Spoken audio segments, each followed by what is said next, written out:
Hello, I'm Officer Paul Alanis with the Gilbert Police Department Public Affairs Office. The information, audio, video, and pictures you're about to see are intended to provide details, as we currently understand them, of an officer-involved shooting that occurred in Gilbert on Saturday, April 9th, 2022. This video may contain strong language as well as graphic images which could be disturbing to some people. Viewer discretion is advised. On the evening of Friday, April 8th, 2022, the Gilbert Police Department Dispatch Center received a series of calls from a female victim who reported that her ex-boyfriend, who she had an active order of protection against, was on his way from Phoenix to her apartment complex located near South Santan Village Parkway and East Parkview Drive. The victim identified the subject as 25-year-old Jonathan Mosqueda. Yes, this person's almost here, and I'm just really scared for my life. Okay, I understand. How do you know they're almost there? Because their brother told me, and their brother has tracking on them. Oh, okay. Do you know, how long away they are? How many miles or how long? 2 minutes. Okay. 2 minutes. Officers responded and made contact with the victim. While speaking to her, the subject knocked on the door. At approximately 8:32 p.m., the officer heard a knock outside and, upon opening the door, found a basket filled with Easter eggs left on the doormat that previously was not there. The officer stepped out, and as he opened the door leading to the stairwell, Mosqueda was seen standing by the doorway carrying a black backpack on the front of his chest. The officer gave Mosqueda directions to show his hands, but Mosqueda turned and dropped his backpack before running down the stairwell with a firearm in his hand. Come out here now! Come out here now! Hey! Put the gun down! 716, we got the suspect running down. He has a gun with him down the emergency exit.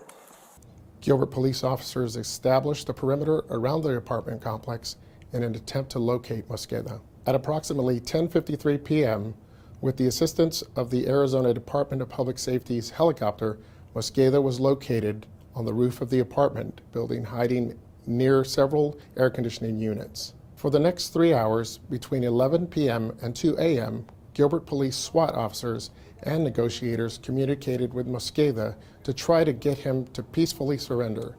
The firearm is located close by atop an AC unit. I know one will ever come to you guys. You guys are solid. You guys just do your job. But Jonathan, making that decision to hurt yourself is a long-term solution to a temporary problem. I want to get you help, brother.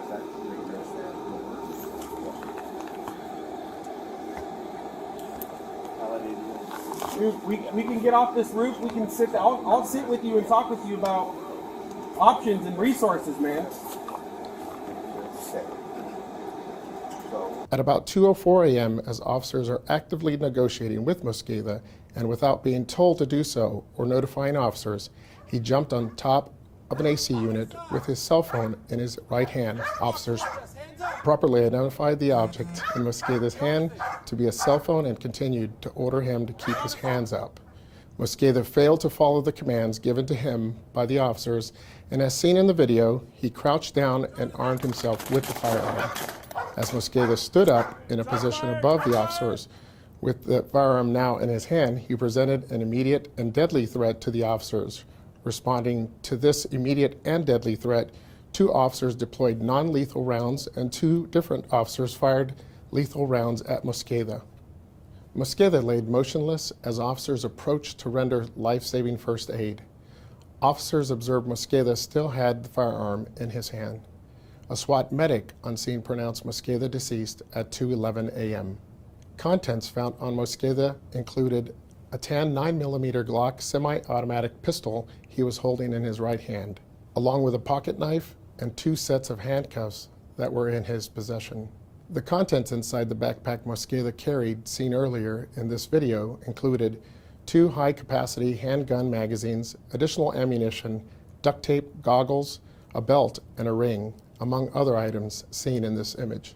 This incident is the subject of both an internal and criminal investigation, which will be reviewed by the Maricopa County Attorney's Office.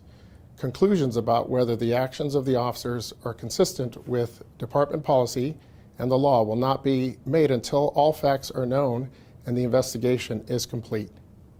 Thank you for taking the time to watch this critical incident briefing.